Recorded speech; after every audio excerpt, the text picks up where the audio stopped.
দর্শক, ভারত, চীন এবং রাশিয়া একজোট হওয়ার কারণে কপালে ভাঁজ পড়েছে ডোনাল্ড ট্রাম্পের এবং তিনি চিন্তিত হয়ে পড়েছেন।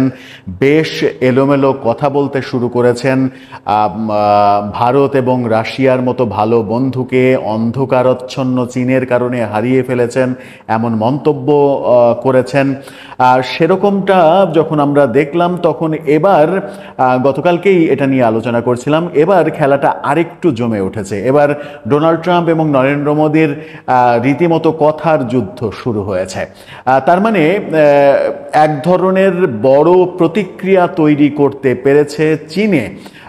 ভারত, চীন এবং রাশিয়ার যে এক জায়গায় হওয়া, এক মঞ্চে ওঠা সেই ঘটনাটা কি বাদানুবাদ শুরু হলো, কি কথার পৃষ্ঠে কথা বলা শুরু করলেন মোদি এবং ডোনাল্ড ট্রাম্প, তার ফলে তাদের সম্পর্ক কোন দিকে যেতে চলেছে সেটা বোঝার চেষ্টা করবো এই ভিডিওতে। থাকবেন পলিটিক্স টিভির। দর্শক, বলছিলাম ডোনাল্ড ট্রাম্প এবং নরেন্দ্র মোদীর সম্পর্কের কথা। চীন, রাশিয়া এবং ভারত এক মঞ্চে দাঁড়ানোটাকে ডোনাল্ড ট্রাম্পকে যে বড় ধরনের একটা ধাক্কা দিয়েছে সেটা আমরা গত কয়েকদিন ধরে টের পাচ্ছি এবং ডোনাল্ড ট্রাম্পের নানা রকমের কথা, নানা রকমের আচরণে সেটা টের পাচ্ছিলাম। এবার তাদের কথার যুদ্ধ শুরু হয়েছে, বাকযুদ্ধ শুরু করেছেন তারা। একজন পোস্ট দিচ্ছেন, আরেকজন পাল্টা পোস্ট দিচ্ছেন, এই ব্যাপারগুলো ঘটতে শুরু করেছে। তার মানে আমেরিকার যে আধিপত্য, সেই আধিপত্যে একটা বড় ধরনের ধাক্কা দিতে পেরেছে ভারত, সেটাই আপাত দৃষ্টিতে মনে হচ্ছে। এবং এই ধাক্কাটা এত আলোচনা করার মূল কারণ হচ্ছে যে এই ধাক্কার ফলে বাংলাদেশের রাজনীতিও যে প্রভাবিত হবে, বাংলাদেশের জনগণ প্রভাবিত হতে পারে, সেই ব্যাপারটাও কিন্তু ঘটতে পারে। কি ঘটলো নতুন করে সেটা একটু গণমাধ্যমের এনটিভির শিরোনামটা আপনারা দেখে নিতে পারেন। সেখানে বলা হচ্ছে, মোদি ভালো বন্ধু, তবে এখন যা করছেন তা পছন্দ করি না ট্রাম্প এরকম মন্তব্য করেছেন। পাল্টা মন্তব্য আবার নরেন্দ্র মোদী করেছেন। খেলাটা বেশ জমে উঠেছে। কি বলছে গণমাধ্যম? বলছে, সম্প্রতি মার্কিন প্রেসিডেন্ট ডোনাল্ড ট্রাম্প ভারতের প্রধানমন্ত্রী নরেন্দ্র মোদীকে ভালো বন্ধু বললেও তার কিছু কাজ পছন্দ করেন না বলে জানিয়েছেন।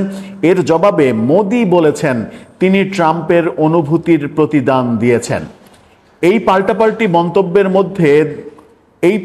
মন্তব্যের মধ্য দিয়ে দুই দেশের মধ্যে শুল্ক সহ বিভিন্ন বিষয় নিয়ে চলা টানাপোড়েন আরও বেশি স্পষ্ট হয়ে উঠেছে।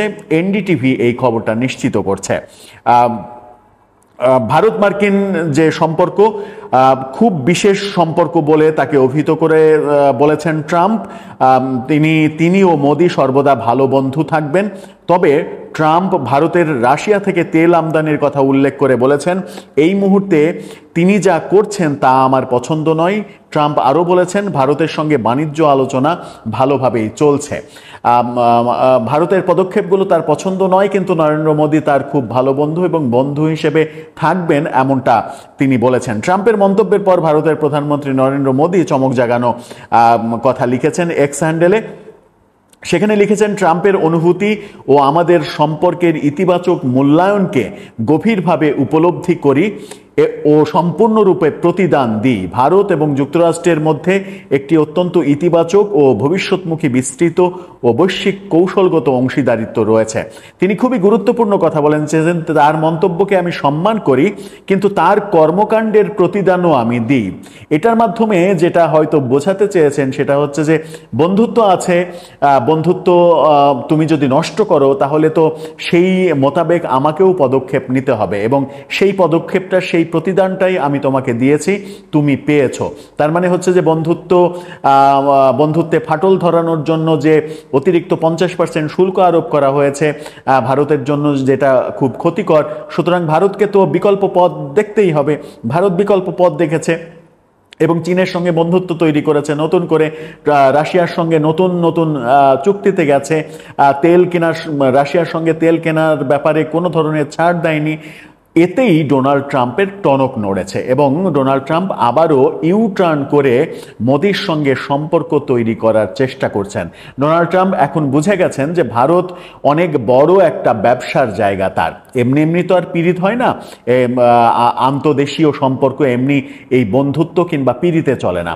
পীড়িতটা তৈরি হয় স্বার্থ সংশ্লিষ্ট ব্যাপারকে কেন্দ্র করে, এবং সেই স্বার্থ সংশ্লিষ্ট ব্যাপারে যদি ভারতের সঙ্গে বাণিজ্য বন্ধ হয়ে যায়, সেটা আমেরিকার জন্য, ভারতের জন্য যেমন ক্ষতি হবে, আমেরিকার জন্যও তেমন ক্ষতি হবে।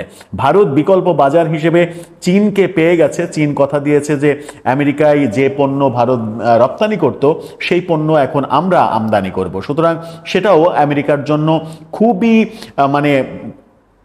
মানে কি বলে চিন্তার ব্যাপার। যেমন ভারত থেকে আমদানিকৃত পণ্যগুলোর মধ্যে সব থেকে বেশি নির্ভরশীল ভারতের ওপরে তারা কিন্তু ঔষধের ওপরে।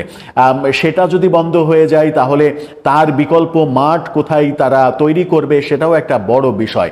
সুতরাং এই সব বিষয়কে কেন্দ্র করেই ডোনাল্ড ট্রাম্প এবং মোদির বাকযুদ্ধটা বেশ জমে উঠেছে। এই সাম্প্রতিক সপ্তাহগুলোতে রাশিয়া থেকে তেল কেনার জন্য ট্রাম্প প্রশাসন যে 50% শুল্ক আরোপ করেছে, এখন বোধহয় সেটা অন্যরকম একটা আবহের সৃষ্টি করছে এবং মনে হচ্ছে ডোনাল্ড ট্রাম্পের কথাবার্তা এবং কর্মকাণ্ডে ভারতের উপরে যে অতিরিক্ত 50% শুল্ক ধার্য করা হয়েছে, ভারতকে বন্ধুত্বপূর্ণ পরিবেশে আবার ফিরিয়ে নেওয়ার জন্য সেই শুল্ক প্রত্যাহারের ঘটনাও ঘটতে পারে। তার মানে যদি সেটা হয় তাহলে যেটা হলো সেটা হচ্ছে যে ডোনাল্ড ট্রাম্প একটা ট্রাম্প করেছিলেন, সেই ট্রাম্পের উপরে নরেন্দ্র মোদী ওভার ট্রাম্প করেছেন, যে ওভার ট্রাম্পে তিনি ইস্কাপনের টেক্কা হিসেবে ব্যবহার করেছেন চীনকে, এবং সেটাই ডোনাল্ড ট্রাম্পের সব থেকে বড় মাথা ব্যথার কারণ। আবার ডোনাল্ড ট্রাম্প মোদির এই তর্কযুদ্ধ যখন শুরু হয়েছে তখন সেটার উপরে অনেকখানি আমাদের রাজনীতিও যে নির্ভর করবে। আমাদের রাজনীতি, আঞ্চলিক রাজনীতি, বৈশ্বিক রাজনীতি সব কিছুই যে আমাদেরকে প্রভাবিত করে এটা তো অস্বীকার করার কোনো কারণ নেই। কারণ আমেরিকার আধিপত্য যেমন রয়েছে তেমনি চীনের উপরে আমাদের নির্ভরশীলতা রয়েছে, রাশিয়ার উপরে আমাদের নির্ভরশীলতা রয়েছে, ভারতের উপরে একটা বড় নির্ভরশীলতা রয়েছে। কারণ এত তিক্ত সম্পর্কের মধ্যেও ভারত থেকে আমরা চাল আমদানি করছি, চাল আমদানি করতে বাধ্য হচ্ছি, বিভিন্ন কিছু আমদানি এখনো চলছে, ভারতকে ইলিশ পাঠাচ্ছি। যে সমালোচনাগুলো আমরা শেখ হাসিনা সরকারকে করেছিলাম যে শেখ হাসিনা দেশের মানুষকে ইলিশ না খাইয়ে ভারতের প্রধানমন্ত্রীকে খুশি করার জন্য ভারতেই ইলিশ রপ্তানি করে, কিন্তু এই সরকারও সেই ধারা থেকে বেরিয়ে আসতে পারেনি। এই সরকারও কিন্তু ভারতে ইলিশ পাঠিয়েছে। সুতরাং মুখে অনেক কিছুই আসলে বলা যায়, কিন্তু বিশ্ব রাজনীতি অন্য একটা ব্যাপার। বিশ্ব রাজনীতির হাল হকিকত ঠিকভাবে যদি না বোঝেন আপনি, তাহলে আপনি যে ক্ষতিগ্রস্ত হবেন এটা তো দিনের আলোর মতোই পরিষ্কার। ভারত এবং আমেরিকার এই যে পাল্টাপাল্টি অবস্থান, সেখানে চীন এবং রাশিয়ার অংশগ্রহণ, এটা আমাদের রাজনীতিতে কতটা প্রভাব ফেলতে পারে। আমাদের রাজনীতি বলতে এই মুহূর্তে তো দুটো রাজনীতি, সেটা হচ্ছে যে শেখ হাসিনার পক্ষের একটা রাজনীতি, শেখ হাসিনার বিপক্ষের একটা বড় ঐক্যজোট, ঐক্যমত, সেটা একটা রাজনীতি। কোন রাজনীতিকে বেশি প্রভাবিত করে এই ডোনাল্ড ট্রাম্প এবং নরেন্দ্র মোদীর এই যুদ্ধটা? কি বলবো, একটা যুদ্ধের মতোই, কথার যুদ্ধ, ইঙ্গিতের যুদ্ধ, পোস্টের যুদ্ধ। এই যুদ্ধটাও তো এক ধরনের যুদ্ধ। সুতরাং দেখার বিষয় যে এই যুদ্ধটা আমাদের জন্য কতটা লাভের কারণ হয় কিংবা আমাদের জন্য কতটা ক্ষতির কারণ হয়। দর্শক, সব মিলিয়ে কোন পরিস্থিতিতে যাচ্ছে এটা আমাদের রাজনীতিতে কিভাবে প্রভাব ফেলতে পারে, আপনার মতামত জানিয়ে লিখতে পারেন আমাদের কমেন্ট বক্সে।